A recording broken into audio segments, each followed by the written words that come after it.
Início com o nosso devocional, Lucas capítulo 10, versículo 21, meus irmãos. Lucas capítulo 10, versículo 21. Vamos meditar um pouquinho nesse texto, e é um texto de alegria. Guardar vocês abrirem a Bíblia de vocês, acompanhando o texto bíblico, maravilha. Lucas 10, 21.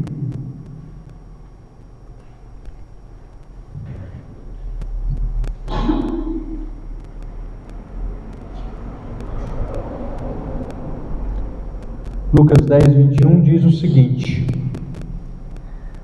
Naquela hora exultou Jesus no Espírito Santo e exclamou: Graças te dou, ó Pai, Senhor do céu e da terra, porque ocultaste essas coisas aos sábios e instruídos e as revelaste aos pequeninos. Sim, ó Pai, porque assim foi do teu agrado. Amados, nessa mesma hora alegrou-se Jesus. Exultar aqui é uma alegria sem fim, é uma grande alegria, é isso que quer dizer a palavra. E olha, o nosso Salvador foi homem de dores, mas, amados, no fundo da alma ele carregava uma fonte inesgotável, um tesouro sem valor, de tão caro, de tão poderoso que era a alegria do nosso Senhor Jesus.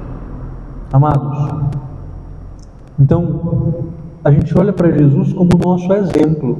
Se Jesus teve alegria, amados, não teve um homem sequer na raça humana que não tivesse uma alegria tão pura, tão permanente, tão profunda como o nosso Senhor Jesus. Então, meus irmãos, a Ele foi concedida uma alegria plena, maravilhosa. E em alguns momentos nós lemos a sua história, nós conhecemos a história de Jesus. Então, lendo, assim como nós lemos esse texto, em alguns momentos vemos a alegria de Jesus. Essa alegria profunda, como que sai para fora, ela enche e transborda, e nós conseguimos vê-la aos nossos olhos. E amados, Cristo manifestou alegria, louvor, mesmo sendo triste para Ele. Ele tirava dessa fonte de alegria, mesmo passando por tristezas. E aqui nós vemos a alegria dele em relação aos crentes, à salvação. Se você ler o versículo 20, diz o seguinte: Não obstante, alegrai-vos, não porque os espíritos se vos submetem, e sim porque o vosso nome está arrolado nos céus. Ele tinha enviado, amados, 70 homens para evangelizar Israel, de 2 em 2. Ele pegou 70 discípulos, fez um parzinho e falou: vai evangelizar, vai lá contar que o reino está chegando. E eles foram, e no nome de Jesus, no poder, na autoridade do Senhor, eles curaram, eles pregaram, e pessoas creram em Jesus, entraram no reino, e espíritos imundos se submeteram a eles. Eles expulsaram demônios de pessoas. Demônios correram dos 70 discípulos. Então eles chegam para Jesus, e aqui no versículo 17, diz: Então regressaram os 70, possuídos de alegria, dizendo: Senhor, os próprios demônios se nos submetem pelo teu nome. E aí ele responde, e termina a resposta dele no versículo 20: Olha, mas se alegrem, não pelos espíritos terem se submetido a vocês, mas porque seus nomes, vocês, os 70, estão arrolados lá no céu, estão no rol de membros do povo de Deus. Então, meus amados, nisso o Senhor Jesus é uma abençoada imagem da igreja dele aqui na terra. Nós somos aqueles que carregam a mesma alegria de Jesus, a alegria de estarmos salvos. Nessa hora a igreja, amado, ela deve andar com o seu Senhor. Então eu estou falando isso aqui para nós, amados. Nós como igreja, nós devemos andar alegres com o que Jesus estava alegre, com a fonte de alegria sem fim dele. E qual era? O seu nome está escrito no livro da vida do Cordeiro. Você está salvo, irmão. Não importa o que você passa aqui. Essa é a fonte de alegria que jorra sem fim, a vida eterna que eu já tenho em Cristo. Então, meus irmãos, carregar a cruz, o nosso ministério é esse, né? Durante essa vida, carregar a cruz de Cristo. Ou seja, todo dia eu acordo de manhã e falo, eu tenho que morrer hoje. O meu egoísmo tem que morrer, eu tenho que viver para Cristo. Eu tenho que viver abençoando os meus irmãos como ao Senhor, trabalhando como ao Senhor. Não é eu o centro do universo. Isso é duro.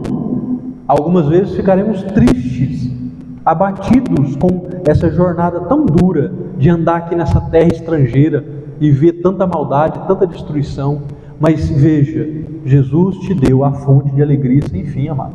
Você pode combater a sua tristeza, por mais difícil que seja, por mais triste que seja.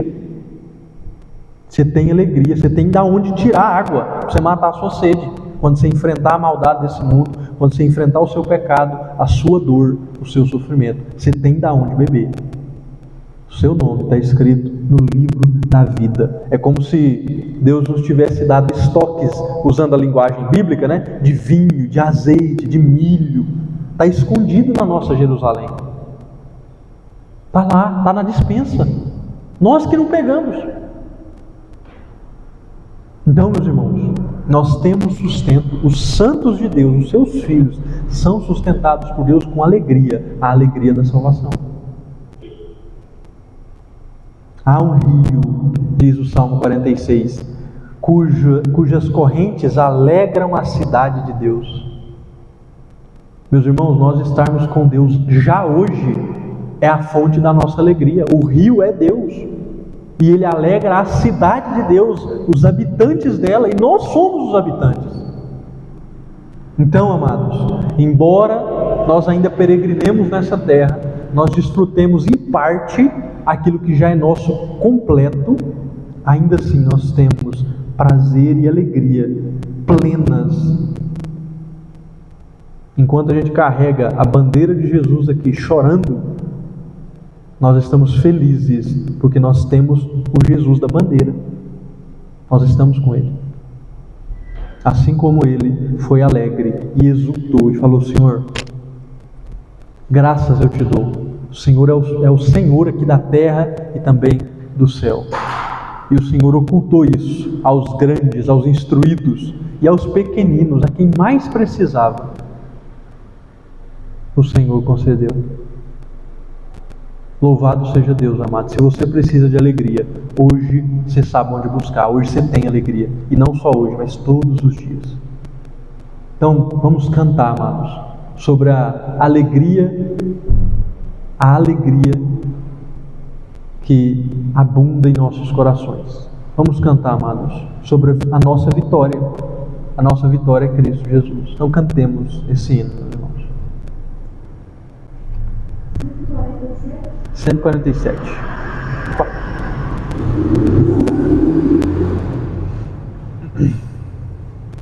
Abrindo 147.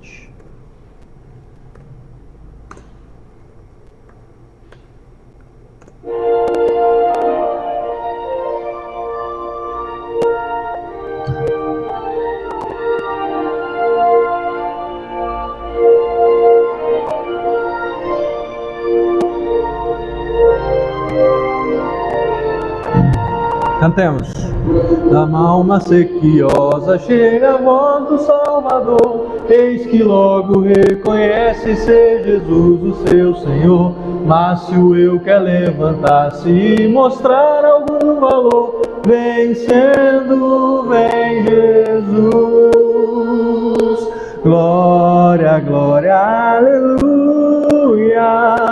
Glória, glória, aleluia. Glória, glória, aleluia. vencendo, vem Jesus. Nesse mundo havemos crentes de ter sempre algum pesar, mesmo lutas de sabores, nossa paz vem perturbar. Mas se o mal nos ameaça, de alegria nos roubar, vencendo, vem Jesus. Glória, glória, aleluia. Glória, glória, aleluia. Glória, glória, aleluia. Vencendo em Jesus.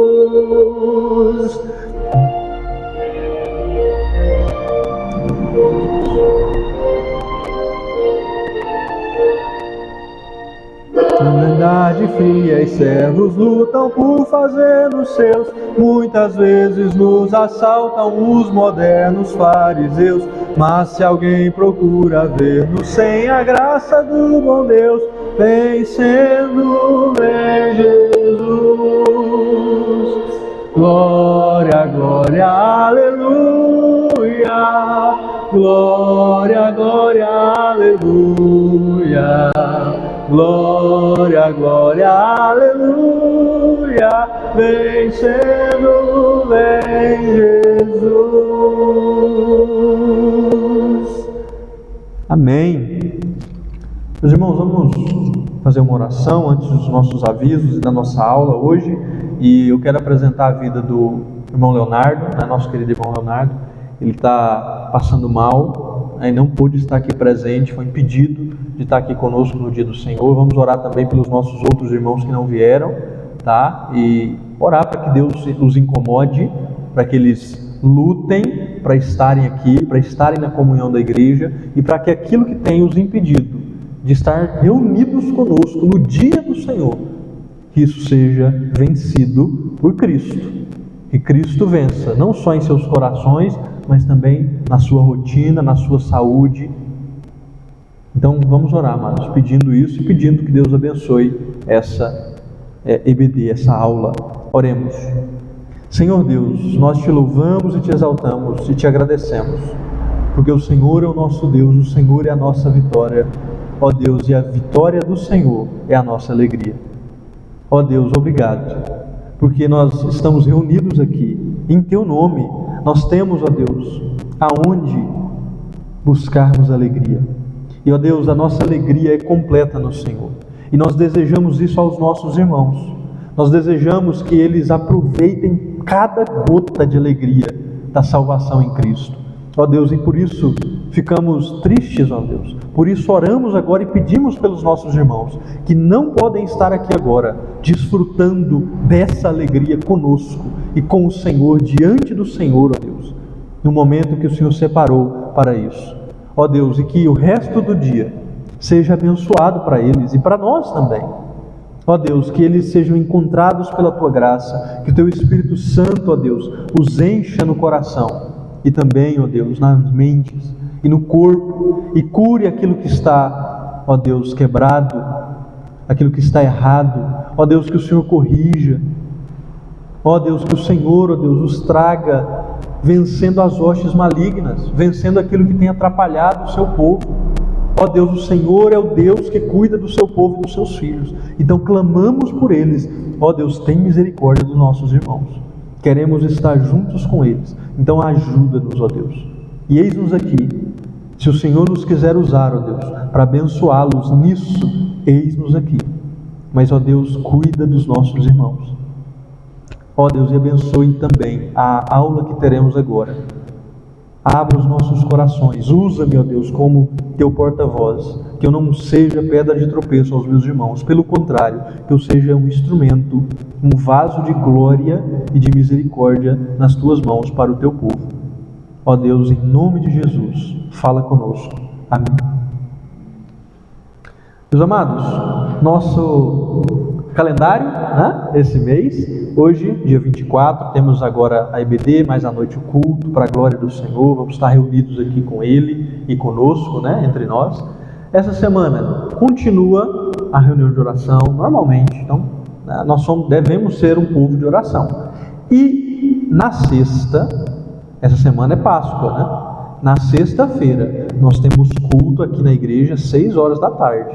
Nós vamos receber a nossa igreja mãe, então eu preciso da presença de vocês, amados. Vamos cultuar, vamos aproveitar a Páscoa para falar de Jesus, para estar reunido no nome dele, para estar com a nossa família em Cristo e para recebê-los muito bem. Vamos receber a nossa igreja mãe com toda alegria, com a nossa presença, o nosso serviço, né, no dia 29, 6 horas da tarde. E no domingo, vamos ter lá na igreja mãe, 9 horas o culto, então não vamos ter EBD aqui, e vamos ter também à noite o culto da Páscoa, aqui na igreja. Então, meus irmãos, meu irmão está entrando aqui na chamada agora, deixa eu aceitar ele, era só um minutinho.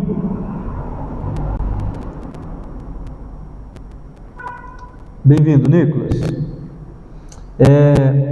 Pois é, meus irmãos, então domingo que vem nós temos culto lá em São Luís de manhã, não vai ter programação aqui, e à noite nós vamos estar aqui, culto de Páscoa. Então, como eu disse, nós temos 2 ocasiões esse mês, essa semana, para convidar nossa família, convidar nossos vizinhos, convidar nossos amigos que não são crentes, que estão desviados, que estão fora dos caminhos do Senhor, para eles virem aprender do Senhor. Essa é a ocasião, que dirá a primeira e a única ocasião do ano que a gente tem com esse foco. Todo mundo sabe, Páscoa tem a ver com Cristo, não é só com coelhinho, não é só com ovo de Páscoa. Então, meus irmãos, convidem. Eu espero que nós estejamos aqui em peso nessa sexta e nesse domingo. A igreja está convocada, a convidar e a estar presente. Então vamos lá, meus irmãos, para a nossa aula.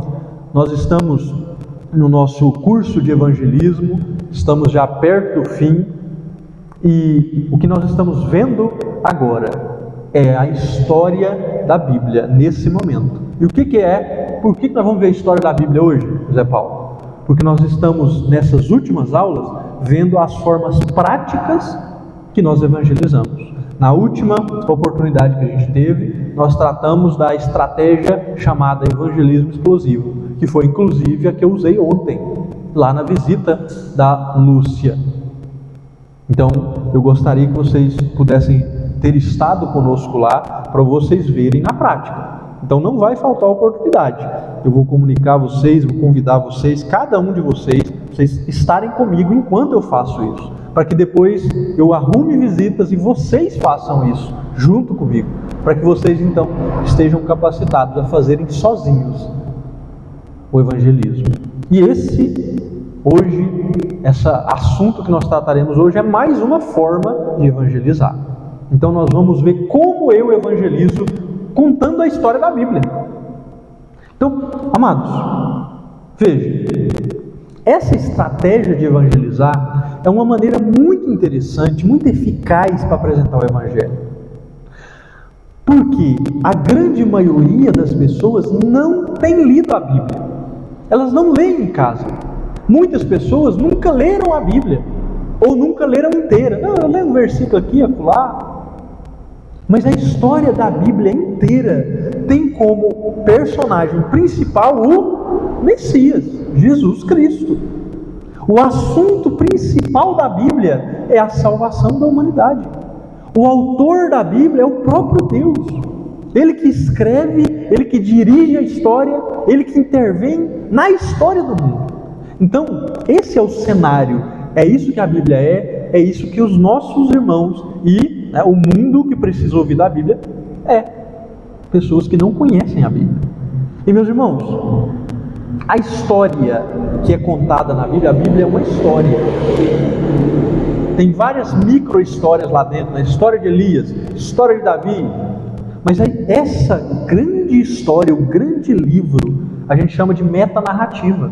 Então, se você pegar a Bíblia de Gênesis a Apocalipse, você vai ver que tem uma história grande, a metanarrativa, a história do mundo. E essas pequenas histórias estão lá. Elas são partes, são peças do quebra-cabeça maior. Então, meus irmãos, ela fala de coisas muito sérias para o ser humano. Por quê? Porque ela não está contando só a história de uma pessoa, não só a história de um ser humano, não só uma parte da história, ela está falando da história do mundo, do ser humano, da raça humana. Isso inclui eu, você e quem vai ouvir você pregar o Evangelho. Esse é o ponto de por que essa abordagem, você contar a história da Bíblia, é tão importante e é tão eficaz para apresentar o Evangelho. Porque você vai mostrar para a pessoa que tem uma história maior e que assim como Noé, assim como Adão, assim como Abraão, Moisés, Davi, assim como as histórias humanas que nós vemos lá, a história de você que está me ouvindo também está encaixada nessa grande história. Você faz parte da história que está contada na Bíblia, amado. E é isso que você vai mostrar para a pessoa que você vai pregar. Então, meus irmãos, a Bíblia, ela é um livro abrangente, ela pega todo mundo, ninguém escapa da Bíblia, todo mundo tem uma parte ali, e ela é relevante. Por quê? Porque ela nos dá o óculos do Criador da história, de quem escreveu a história, para que eu veja e eu entenda qual que é o propósito da história, qual que é o plot. Se a gente fosse falar de cinema, de roteiro, a gente usaria essa linguagem. Qual que é o plot da história? O que vai acontecer? Você só sabe isso quando você pega o roteiro do autor. Você lê e você entende o que o autor está fazendo. E a Bíblia te dá isso. A Bíblia é o roteiro. E o autor te dá. E ele explica para você. Então, meus irmãos, só assim você vai entender. Só lendo a Bíblia você vai saber quem são os personagens da sua história e da história do mundo. Quais são as cenas, o que está acontecendo na história humana. Os cenários, aonde está acontecendo essa história? Está acontecendo no meu coração, no seu. Está acontecendo na sua família, na minha. Você vai saber, amados, quem que é o autor, quem que é o diretor, quem que é o produtor da história. Você vai conhecer. Então é muito, muito relevante a história da Bíblia. Então, se você entender, amados, a Bíblia dessa forma, você vai ter muito mais prazer e interesse em ler ela, em aprender a Bíblia, em aplicar ela na sua vida. Afinal, amado, esse é o maior e mais perfeito livro já escrito. Ele mostra tudo o que você precisa saber da sua própria vida, inclusive o que você tem que fazer com ela.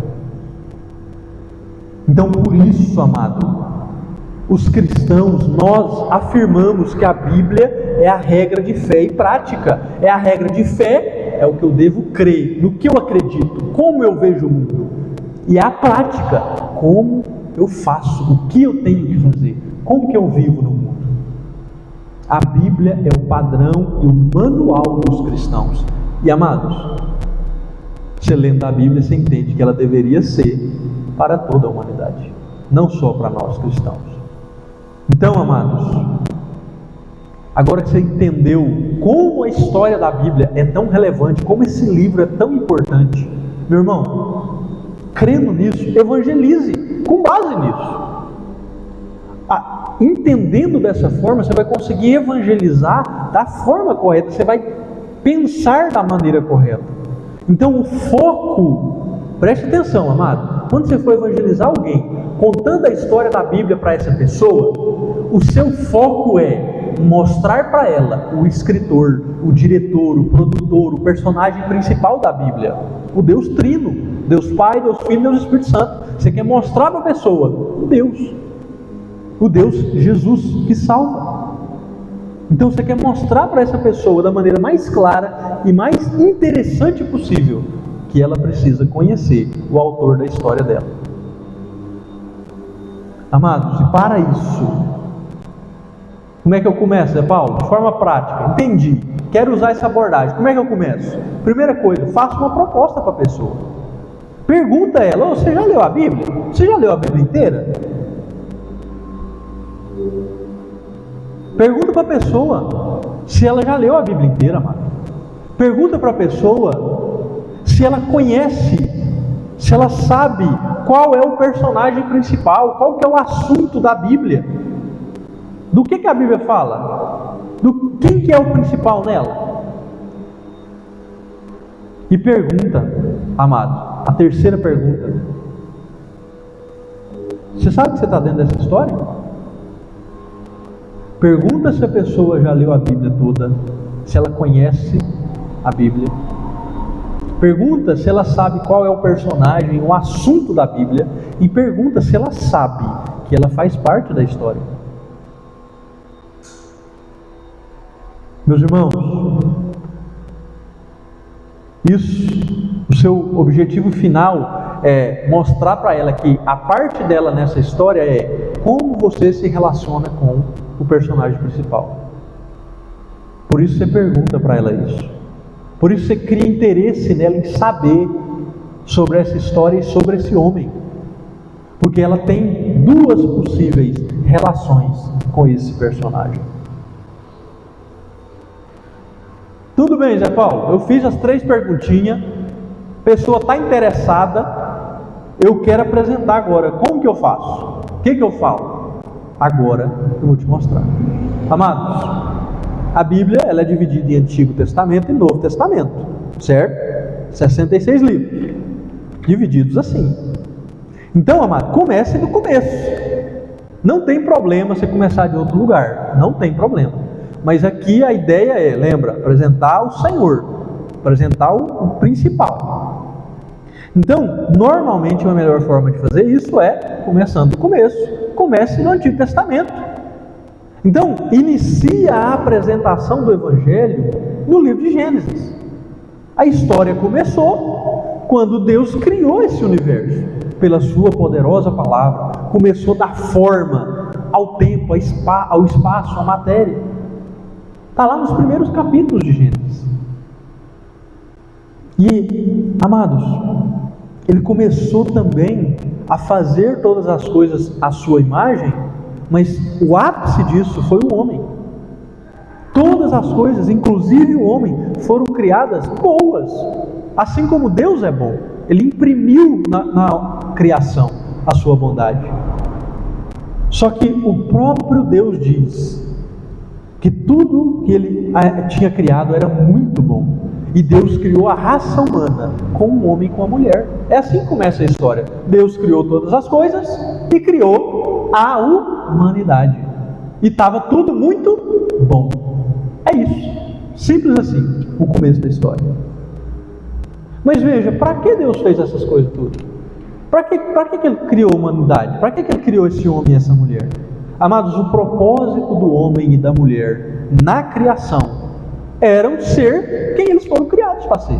Era seguir a natureza que Deus deu para eles. E encher a terra de mais pessoas assim, de mais pessoas que são quem deveriam ser. Amados, essa natureza que Deus colocou para que a gente viva ela, é a natureza de trabalhar e de se relacionar. É as duas pernas da vida de um ser humano. Eu trabalho e eu me relaciono.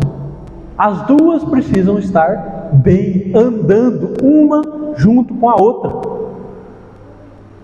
É assim que um ser humano vive bem, porque foi assim que ele foi feito.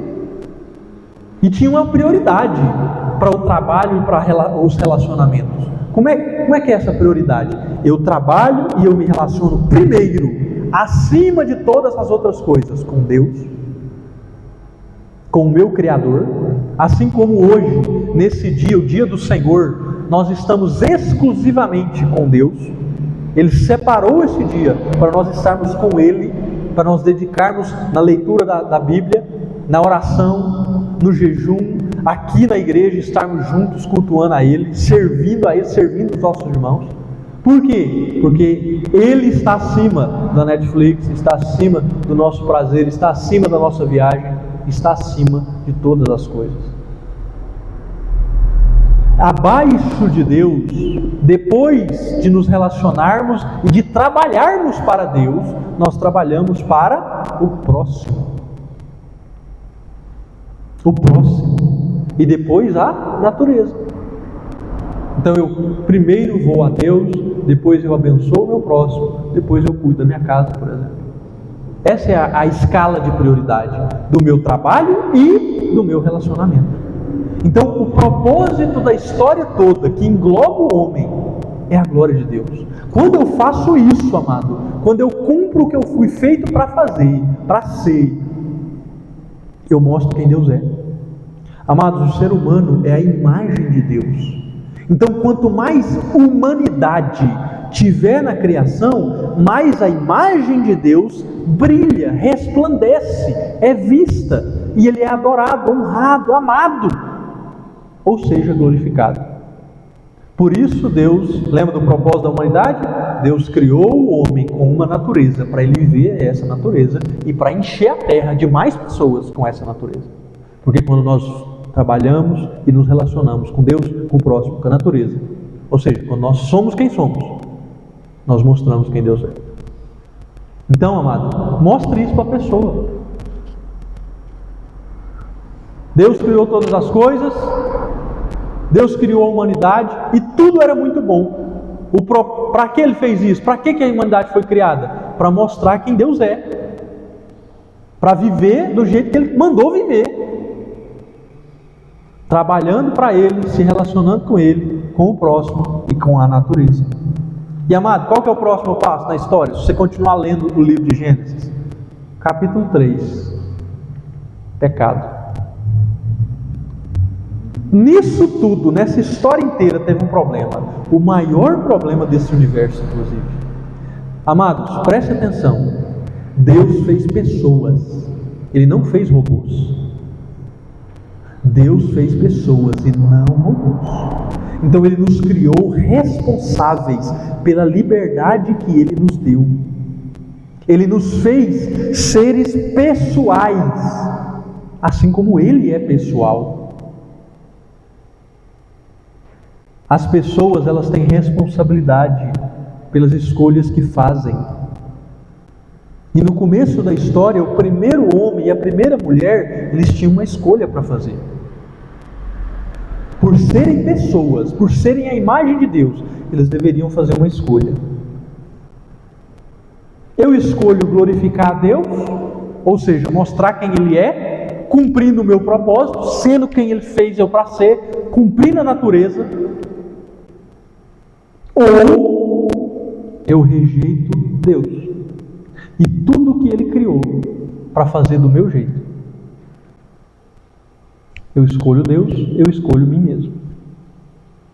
Qual que eu vou decidir? Qual que eu vou escolher? Em Gênesis capítulo 3, a gente vê que essa escolha foi feita. E veja, amados, em outras palavras, as escolhas que o homem tinha eram, primeiro, eu vivo com a fonte da minha vida, a minha vida que é muito boa e tem sentido, ou eu escolho me desligar do ser eterno e perfeito que me sustenta e tentar tomar o seu lugar. Ou eu fico ligado na fonte da minha vida, ou eu me desligo dela e tento virar uma fonte. Amados, uma escolha é inteligente, é racional e é boa, e a outra escolha é irracional, é tolice, é idiotice e é má. Uma escolha te dá vida, a outra escolha te dá morte. E o ser humano escolheu a segunda. Ele escolheu a burrice, ele escolheu a morte, se desligar da máquina que dava vida para ele, da pessoa que dava vida para ele, Deus. E as consequências desse pecado, dessa escolha, desse abandono de Deus, dessa escolha, tola, sem tamanho, também tem consequências sem tamanho, não consigo medir. A humanidade, a natureza inclusive, não foi só o homem, mas a natureza inteira, que foi criada para o homem viver nela, como ele tinha que ser, todo mundo foi afetado com o pecado. O pecado destruiu, tirou do homem o propósito dele, tirou dele a fonte de vida que ele tinha. Tudo passou a definhar, ser inútil. Amado, igual um campo que não recebe água, nem luz do sol, como ele deveria. O que acontece com as plantinhas lá? Vocês que cuidam de planta, vocês que gostam de planta. Tira a água dela, tira o adubo, tira o sol. O que vira? Morte. Vai morrendo aos poucos, vai destruindo-se. Amados, a consequência do pecado é a morte. É exatamente isso. Deus tinha advertido o homem: não escolha o pecado, porque o pecado vai te matar. Eu não posso deixar essa rebeldia sem punição. Eu sou bom, eu sou justo. Eu defendo aquilo que é bom. Não se torne mal. Eu venço a maldade e a injustiça. Não se torne injusto e mal. E agora o homem se tornou mal e injusto, porque ele foi contra Deus, ele foi contra a justiça, contra a bondade. Então, amados, nesse ponto da história humana, no terceiro capítulo da história, né? Amados, é desesperador. Quanta destruição o homem causou para ele mesmo, para a criação, para o relacionamento que ele tinha, para o trabalho que ele tinha. Ele destruiu tudo, amado. E ele não pode fazer nada para resolver o problema. Então, amado, o que vem depois? Nós vimos Gênesis capítulo 1 e 2, a criação de todas as coisas, a criação da humanidade, o propósito dela de trabalhar e se relacionar com Deus para mostrar quem Ele é. Nós, no capítulo 3 de Gênesis, vemos o pecado do homem, como ele destruiu tudo isso que era muito bom. Então, como é que faz agora? Como é que resolve esse problema? Tem um problema no mundo, como é que resolve o problema no mundo? Como é que restaura? Meus amados, Deus é quem escreveu a história. Lembra disso? O autor é Deus. Então essas coisas não estão acontecendo sem que Deus tenha escrito que acontecesse. É Ele que determinou a todas as coisas da melhor, mais sábia e mais perfeita maneira possível. Para quê? Para que Ele mostre quem Ele é, para que Ele seja glorificado. Então, mesmo que o homem não faça o trabalho dele, a história de Deus faz. Meus irmãos, Deus já tinha determinado que a humanidade pecaria e que ela recorreria ao próprio Deus para ela ser restaurada. Então veja, a humanidade não consegue resolver o pecado. Ela precisa voltar a Deus, para que Deus resolva o problema dela. Então, amados, Ele não deixou os primeiros seres humanos sem esperança de restauração. Adão peca, quebra, vai contra Deus, ele e Eva, e em seguida Deus já dá esperança. Deus já mostra a restauração. Olha, Ele avisou que tinha um descendente da mulher que viria lá na frente e que ia destruir a maldade que agora o homem estava mergulhado. Deus ia tirar o ser humano dessa areia movediça que é o pecado, que é a morte nele. Deus ia tirar o ser humano de lá. Ele prometeu: vai vir um descendente da mulher que vai pisar na cabeça da serpente, que vai pisar na cabeça de Satanás, na cabeça do mal, e vai resolver o problema de vocês. E amados, olha só, nos 3 primeiros capítulos da Bíblia nós temos tanta coisa, amado. Como Deus é um escritor assim, muito melhor do que Tolkien, do que C.S. Lewis, do que qualquer escritor que você pensar. Deus coloca todo mundo no bolso, porque olha que perfeição esse livro. Que interessante, amado, essa história inteira. Mas, meu amado, Deus prometeu restauração. Tá, mas e agora? O que a humanidade faz? O que os pecadores fazem? Espera, confia que Deus vai salvar. Só isso. Deus dá essa notícia para os homens e fala: olha, eu vou mandar um Salvador. Você não pode fazer nada, mas eu vou fazer. Confia no Salvador, confia em mim. Então, amados, a mais desejada promessa de quem está no corredor da morte veio da pessoa mais fiel, mais íntegra do mundo, Deus. Essa era a notícia que Adão e Eva, os primeiros humanos, tinham que passar para os filhos deles. Jesus, no caso eles não sabiam o nome, né? O descendente vai vir para resolver o nosso problema. Meu filho, você é um pecador, você vai sofrer com a maldade, com a destruição nessa terra, mas vai vir um que vai resolver. Espera nele. Tenha esperança que ele virá. Meus irmãos, aguardem a salvação do Criador. Mostre para a pessoa que, olha, está vendo essa história toda? Está vendo o que aconteceu conosco? Porque eu e você estamos nessa história, eu e você somos pecadores.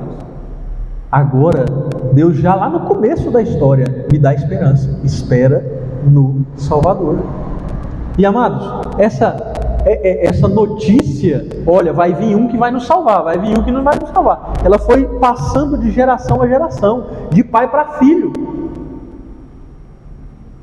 até chegar na cidade de Babel. Na cidade de Babel, amado, quando ela foi construída, foi a primeira cidade do mundo. E nela, os pecadores se juntaram, todo mundo com a mesma cultura, com o mesmo idioma. E o que eles fizeram? Eles deixaram a maldade deles crescer até o céu. Literalmente, eles começaram a construir uma torre para ofender a Deus. Deus mandou se espalhar na terra, mas eu sou pecador, eu não estou nem aí com Deus. Eu vou juntar, eu vou chegar ao céu. Eu vou tomar o lugar de Deus, eu vou afrontá-lo. Era isso que o povo estava fazendo lá nessa cidade. E ali, Deus entra na história, de novo. Ele deu início da história, Ele cuidou dos primeiros humanos, Ele deu esperança para eles. E agora, de novo, Ele entra na história, o autor dela. E faz os negócios. Ele muda a história dos homens. O que ele fez? Ele confundiu os idiomas. Então, amado, conte de Adão até a torre. Lembra, olha, tem uma cidade, a Babel. E lá Deus confundiu as pessoas, confundiu os idiomas. E agora se espalhou. Como é que eu vou conviver com alguém que fala russo? Meu irmão, eu não falo russo. Não tem como, é difícil demais. É melhor eu ficar com um brasileiro, não é não?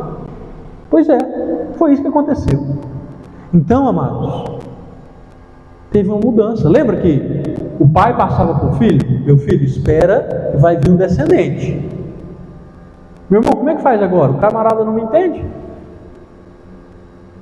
Como é que eu vou fazer para passar essa notícia para o camarada?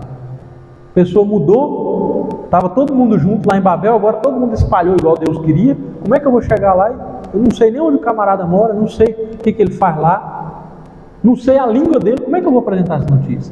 Então a pergunta agora era, como é que a humanidade, que tem várias culturas, tem várias línguas, vão saber daquele único descendente, que é para todo mundo? Como é que eles vão saber quem que vai salvar eles? Então Deus responde essa pergunta lá. Deus continua guiando a história do mundo, e sabe o que ele faz? Ele pega uma família, Abrão. Ele pega um camarada que chama Abrão, chama ele e fala assim, vem cá, rapaz, eu vou te dar um nome novo, você vai se chamar Abraão. Sua mulher aí, que chama Sarai, você vai chamar ela de Sara agora. E você, eu vou usar você vai confiar em mim. E através de você e dos seus filhos, que eu vou dar para você, mesmo você sendo velho, eu vou trazer o descendente que eu prometi. E você vai mostrar isso para o mundo, a sua família, a sua história vai mostrar. Então, amado, olha só, Deus pegando Abrão, um ser humano, e usando a história da família dele para contar a história do mundo. Amado, Deus faz isso comigo e com você, para muitas pessoas. Nós somos a história de Deus na vida das pessoas. Então, quando você for pregar, meu irmão,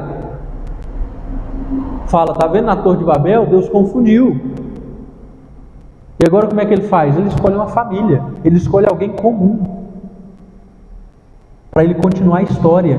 E ele promete para esse camarada, que através dos descendentes dele, muito lá na frente, eles vão virar muita gente, vão virar uma nação, e através dele vai vir aquele camarada, para resolver o problema da humanidade. Então, amados, é por isso que se você lê Gênesis, você pode falar para pessoas, né? Você está falando com alguém que não leu a Bíblia, né?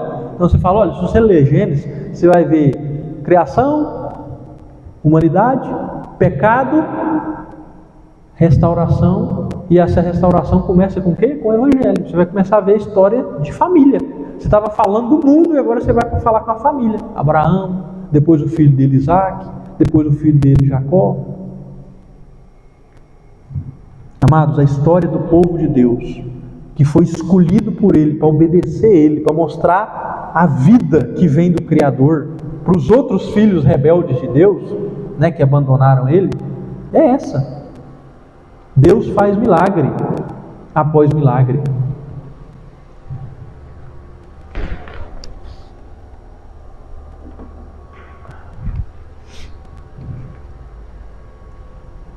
Meus irmãos, nós vemos então a história de Abraão, Isaac e Jacó. E quando você vê essa história, você nota que lá na frente, Jacó, um caçulinha,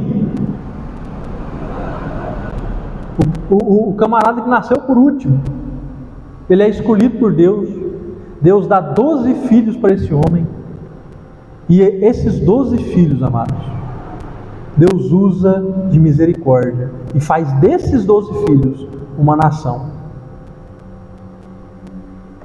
Então Deus escolheu Abraão, depois Deus usa Isaac, Deus usa Jacó, o caçulinha, e em Jacó, desses 12 filhos, ele teve mais inclusive, tá? Ele teve 14 filhos, porque ele teve uma filha também, ele teve um filho bem mais velho, chamado Benjamim, e nessa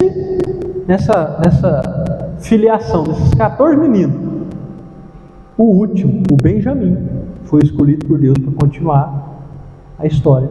A gente vai ver a história de José. Lembra de José do Egito, camarada que foi preso, virou governador? Ele era um dos filhos de Jacó. E normalmente a gente pensa, não, ele vai ser, a linha vai passar por ele, né, para chegar lá. Mas Deus usa o caçulinha, não usa o José. José foi um homem muito abençoado por Deus, mas na história do descendente da mulher, quem continuou foi Benjamim, o caçula. E é engraçado, Deus gosta de mudar o povo de nome, né? Ele mudou o nome de Abrão para Abraão, de Sarai para Sara. Aqui ele muda o nome de Jacó para Israel. Aí que começa a história de Israel, o grande povo de Israel. Então você pode perguntar para a pessoa que você está conversando, você fala, você já ouviu falar de Israel? Você já ouviu falar que tem lá o povo de Deus, eles tinham uma terra, e parece que era 12 tribos, você lembra desse negócio? Pois é, daqui que vem. Olha que interessante, agora você sabe de onde vem esse negócio. É uma família. Os 12 filhos viraram 12 tribos. Os filhos dele foi crescendo e virou 12 tribos. Igual Deus tinha prometido. Deus falou, eu vou fazer uma grande nação do céu. Abraão, aqui a nação, Israel. Então, meus irmãos, nós vemos Deus agindo na história. E Ele faz então a nação de Israel nascer. E Ele promete para ela, eu vou dar uma terra para vocês. Eu vou dar uma terra chamada Canaã. Então o povo recebe uma terra para ele viver. Essa é a terra que Deus nos deu. Amados, é aí que nasce a nação de Israel. Não só a família de Israel, a família de Jacó, mas agora vira um povo. Então você fala, olha, está vendo a história do mundo? Deus começa com família e vai trabalhando com família, vai fazendo a família crescer. E agora é um povo, o povo de Deus. Vai aumentando. E o povo, amados, essas 12 tribos, sabe o que eles virou? Eles viram um reino. Tiveram um rei. Só que, lembra do pecado? Começou a ter briga, separou os reinos. Israel começou a fracassar na missão dele.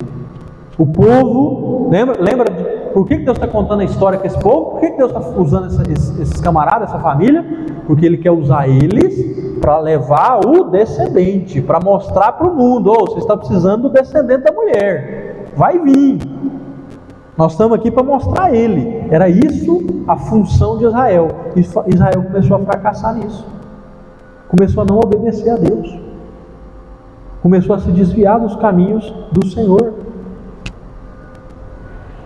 O povo, amado, começou a pecar e não se arrepender. O povo não se arrependia.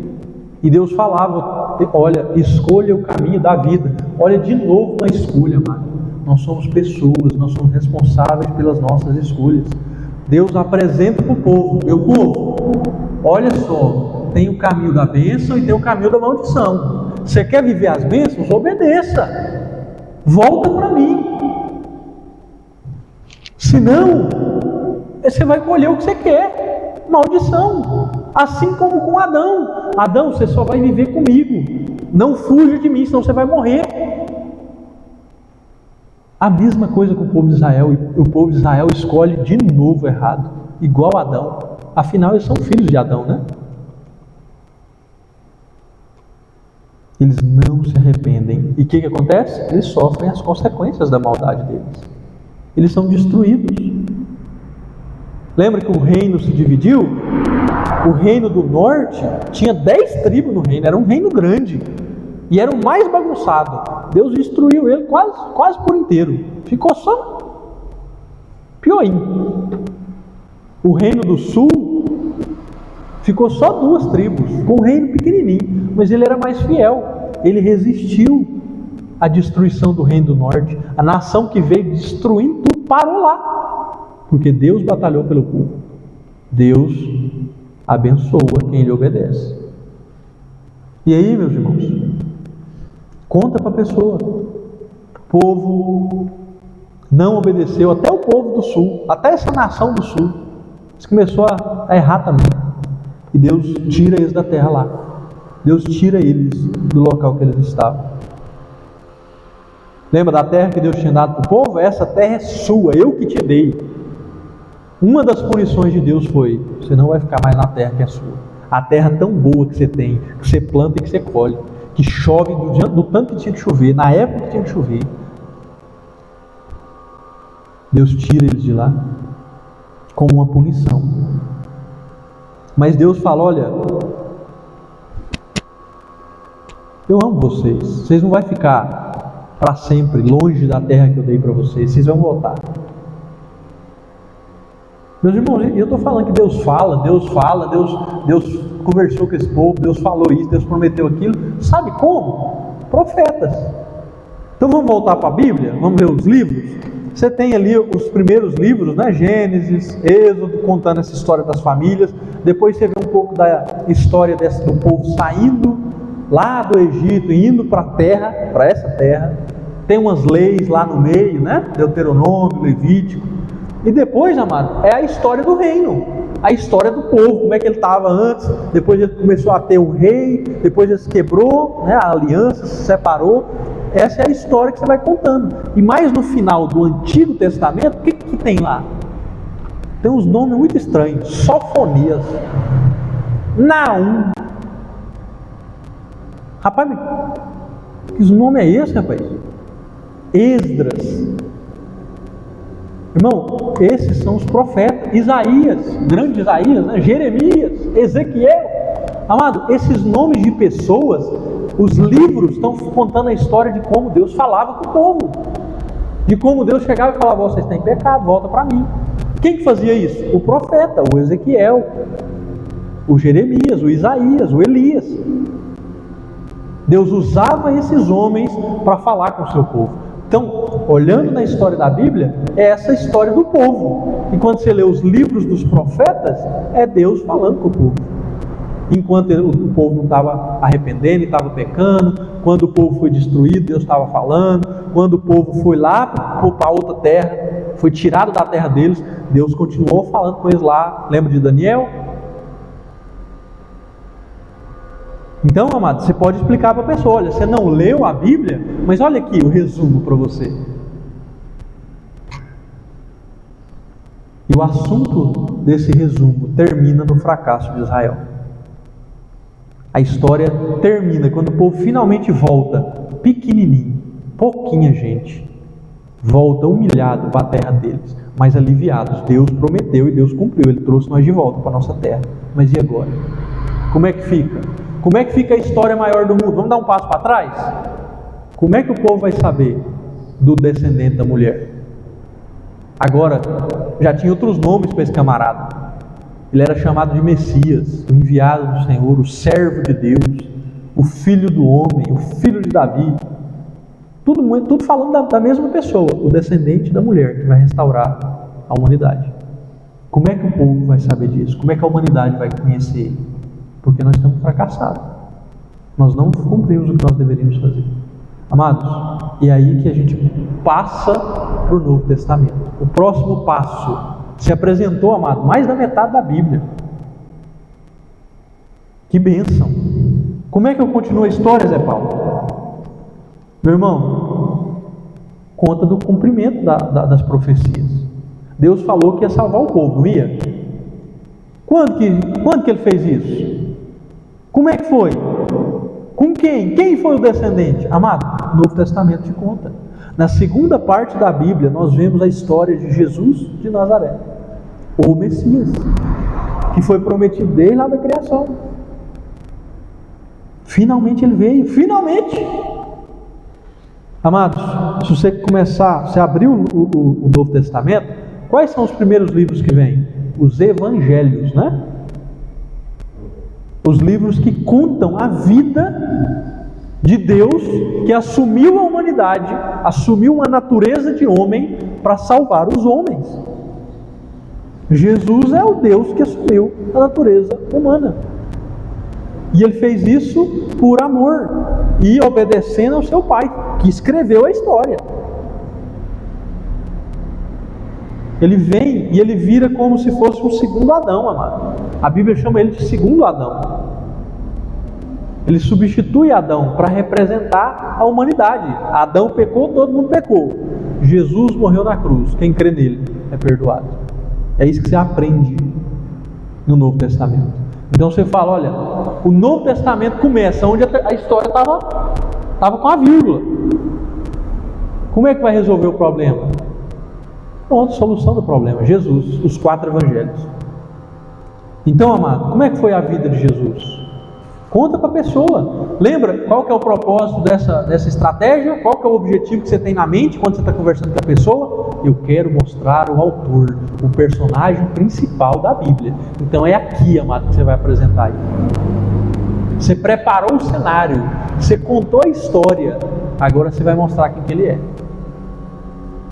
Jesus viveu nessa terra e não cometeu nenhum único erro ou pecado.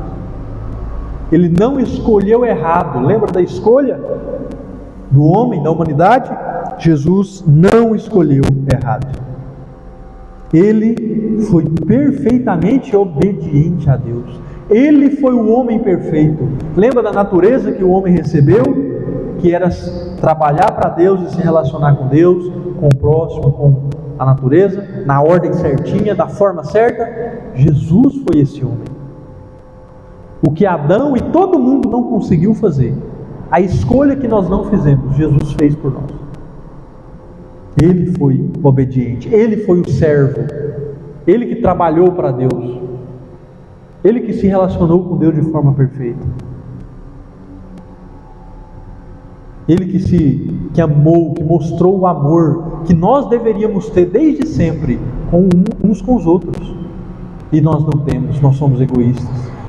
Ele que mostrou como a gente lida com as bênçãos dessa terra, com a água, com a comida, com o dinheiro. Então, amados, a história desse homem é a história que eu e você precisávamos viver e nós não conseguimos. Jesus, quando ele já estava adulto, ele já demonstrava tudo isso. Ele já demonstrava também sabedoria, autoridade. Ele era diferente, irmão.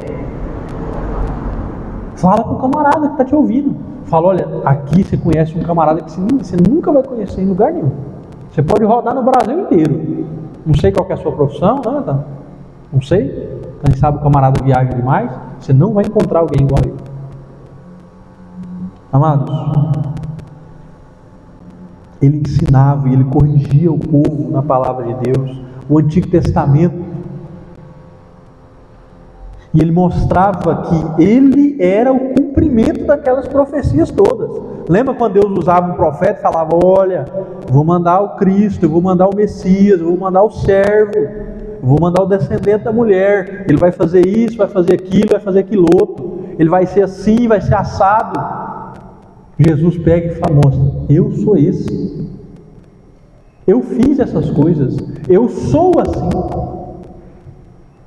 Então, ele não era mais um profeta falando, olha, vai vir um camarada que vai ser assim, assim, assado, que vai fazer isso, isso, isso. Ele fala, eu sou o camarada que está fazendo, que está sendo. Aquilo que vocês leram está aqui materializado. Aquela promessa que a Eva e o Adão ouviram, que todo mundo deveria ouvir, chegou. Então, amados, ele mostra isso para quem está lá com ele no momento. E além de ser exemplo, não pecando, vivendo como um homem de verdade, além de ensinando o certo, mostrando o que a Bíblia estava falando dele, Jesus também fez um negócio interessante, amado. Ele pegou e juntou 12 homens. Ele separou 12 homens, rapaz. Sabe para quê? Para ele ensinar eles e dar a eles poder para representar ele. Ele vai usar eles de forma poderosa como representante dele. É o que a gente chama de embaixador. Amado, o embaixador do Brasil vai lá e dá uma declaração. Quem deu a declaração? A nação brasileira. Se o embaixador causar problema com alguém, o Brasil causou problema com alguém, porque ele representa o Brasil. Amados, a mesma coisa com esses homens. Esses homens foram usados por Jesus para representá-lo como seus embaixadores. O que eles escreveram.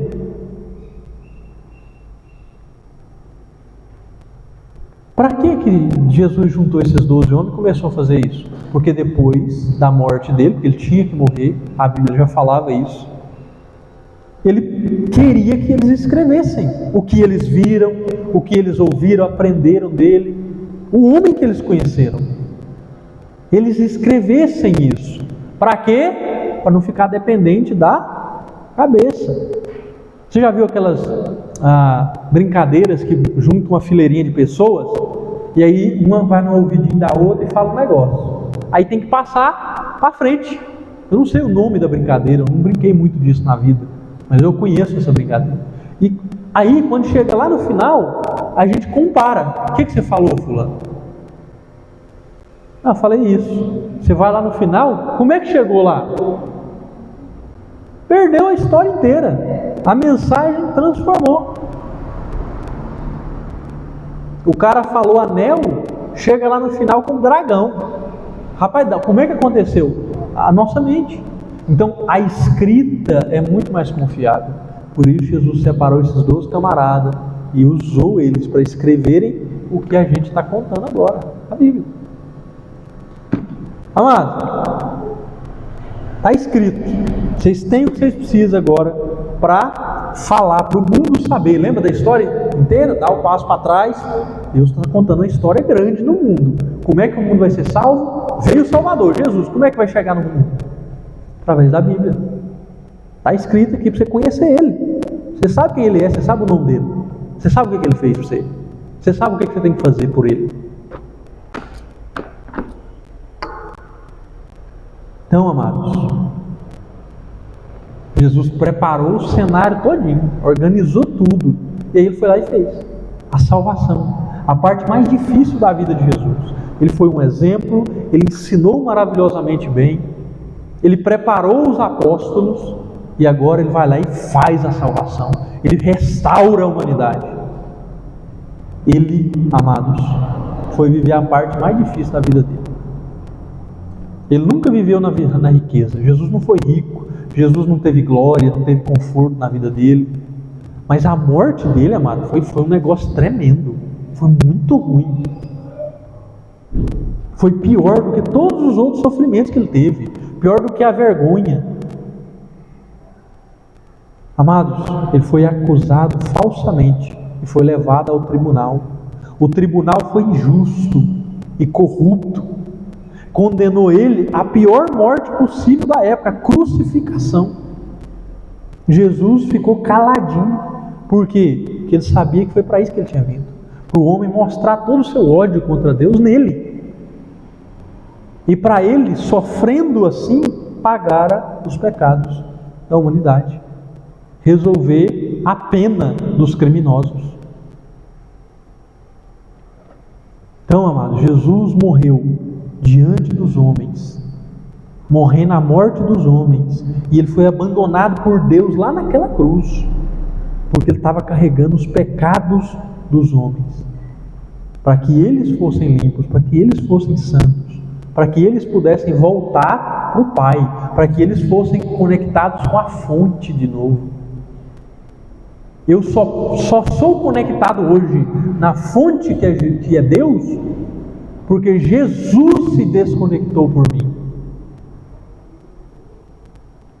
Amado, conta essa história para a pessoa, fala da morte de Jesus, fala o que ela significa para ela. E fala: olha, não terminou aí não. Eu sei que a maioria dos homens termina a história aí, né? O cara fez coisa demais, revolucionou, sei lá, a física, a engenharia, o automobilismo. Ele morreu, acabou.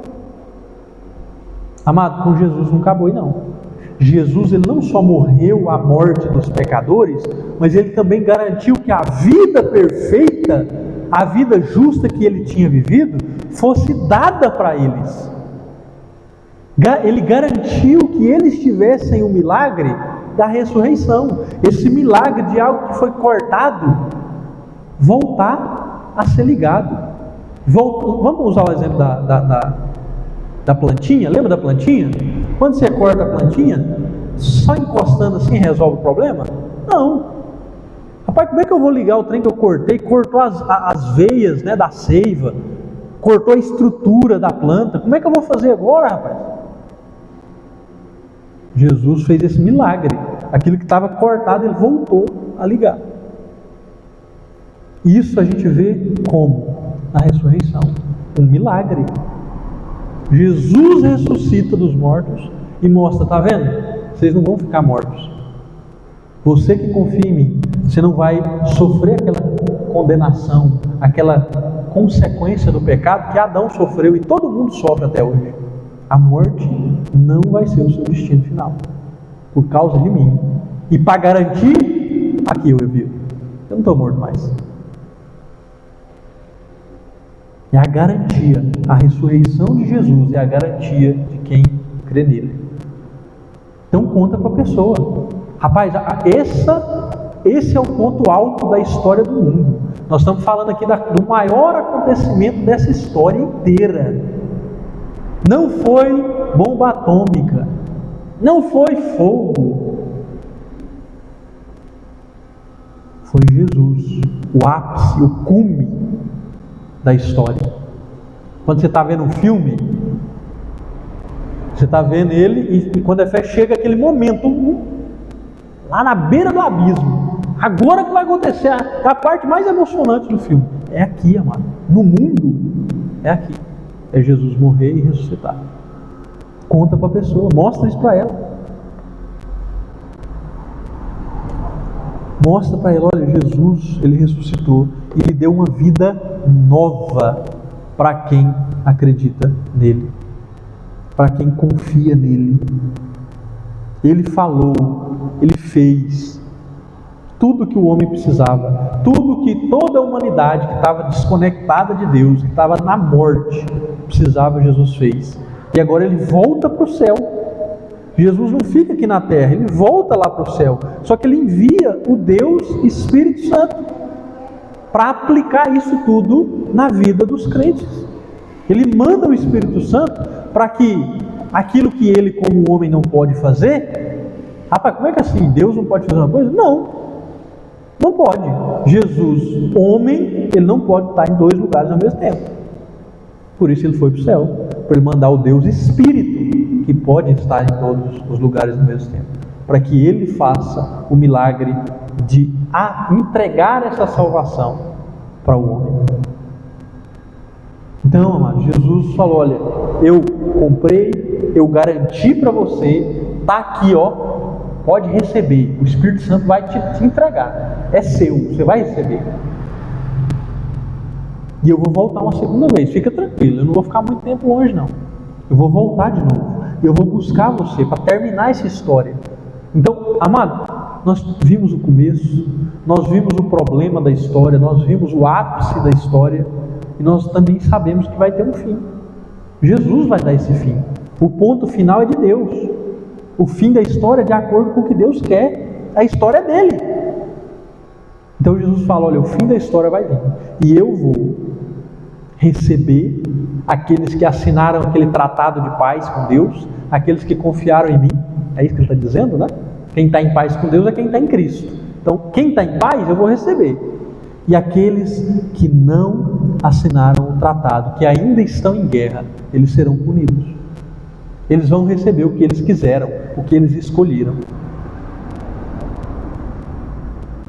Então fica tranquilo, você vai ser liberto desse destino de morte. Você não vai mais viver num mundo caído, destruído pelo pecado. Eu vou tirar você desse mundo e eu vou te colocar num mundo novo.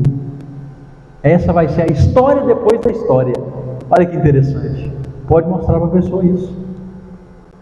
Então, amados, além dos evangelhos, isso tudo você vê nos evangelhos, irmão. Olha aqui, de novo. Deus coloca qualquer escritor no bolso. Até aqui nós vimos só os evangelhos. Você conhece a vida desse homem. Olha quanta coisa. E aí, para terminar, nós vemos a igreja. O que é a igreja, né, Paulo? Como assim?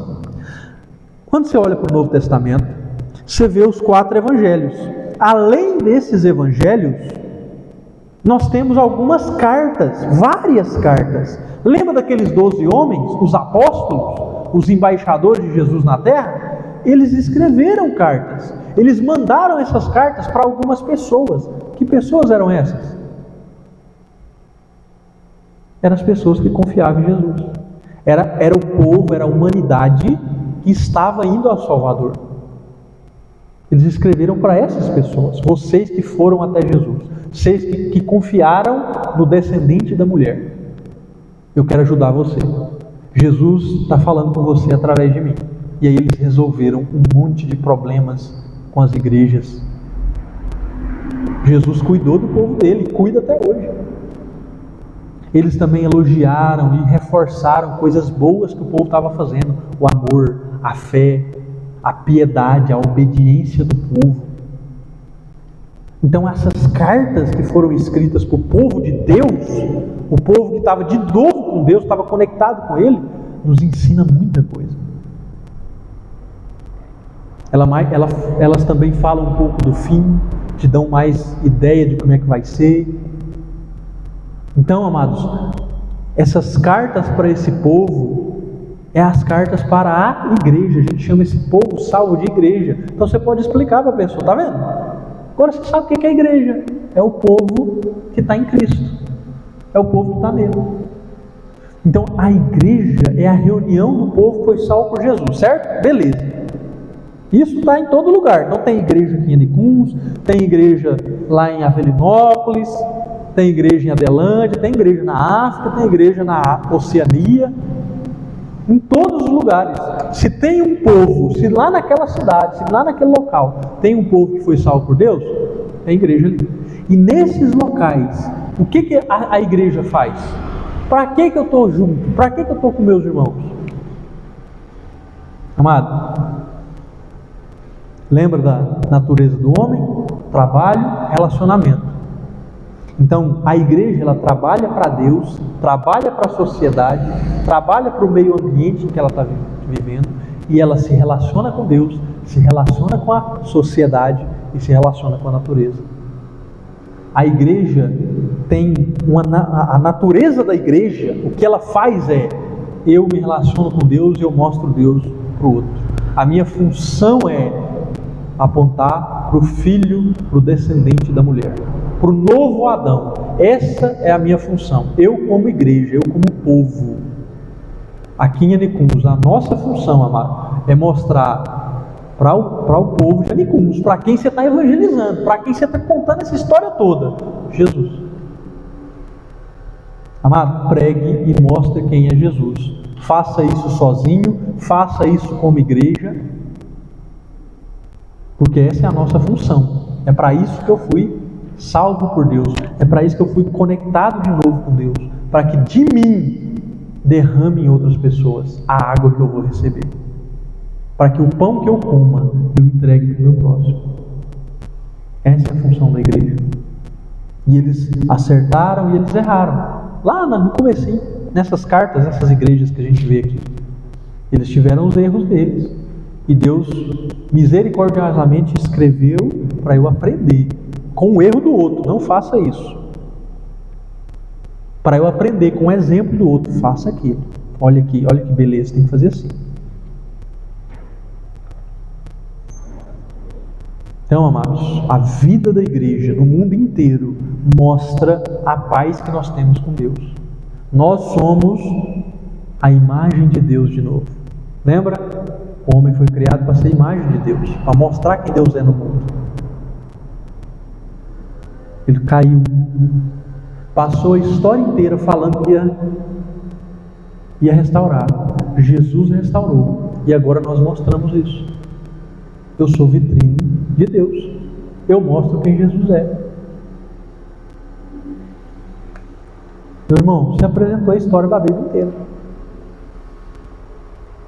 Você pegou de Gênesis a Apocalipse, do começo até o fim. E agora, o que você faz? Você termina a apresentação do Evangelho e da história da Bíblia fazendo um convite para o ouvinte. Para quem está te ouvindo, convide ele. Fala, vamos fazer o seguinte, assina o tratado de paz. Lembra que Deus sempre deu escolha? O caminho da vida, o caminho da morte. A bênção, a maldição. A salvação, a perdição. E agora você ouviu. O que você tem que fazer? Você tem que ir a Jesus. Você tem que confiar nele. Então assine o tratado de paz com Deus. Não esteja mais em guerra com ele. Saia disso. Amado, então você faz o apelo agora. Depois que você terminar a história da Bíblia inteira, clama para essa pessoa.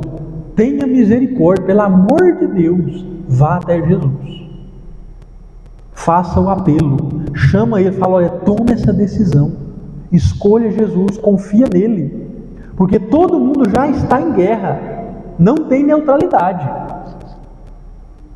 E a guerra vai ser vencida. Então esteja do lado vencedor, esteja do lado de Deus. Chama a pessoa para Cristo. E mostra, amado, o seu amor por ela. Fala, olha, eu estou chamando você porque eu te amo. Porque eu quero o melhor para você. Porque eu quero o melhor para o seu futuro. E amado, acompanha essa pessoa. Pergunta se ela tem alguma dúvida na história. Depois de você fazer o apelo. Fala, olha, ficou alguma dúvida? Você ficou interessado em alguma coisa? Talvez você gostou da história de Jesus. Falou, eu quero saber mais detalhes desse homem. Você está falando que ele é tão importante para mim? Irmão, agora é a oportunidade. Se alguém falar isso para você, agora é a oportunidade de você fazer um grupo de estudo. De você chamar essa pessoa para você discipular ela. Não, então vem cá. Vamos fazer o seguinte, nós vamos encontrar toda semana, ou de 15 em 15 dias. Nós vamos ler um pouquinho da Bíblia, nós vamos conhecer mais esse homem, nós vamos ler a história desse homem junto, e eu vou tirar suas dúvidas, e nós dois vamos conhecer esse homem mais. Amado, é a hora que o cristão discipula, nós evangelizamos esse povo. Para quê? Para que eles virem discípulos. Então, quando você evangelizar, usando essa estratégia, usando a estratégia da semana passada, ou qualquer outra, amado, o foco é a pessoa tomar a decisão de Jesus, e ela ser acompanhada por você depois. É o futuro. Amados, tem alguma dúvida? Ficou claro? Vamos então orar ao Deus da história. Vamos falar porque a nossa história está ligada nele, está dentro dessa história maior. Vamos orar. Senhor,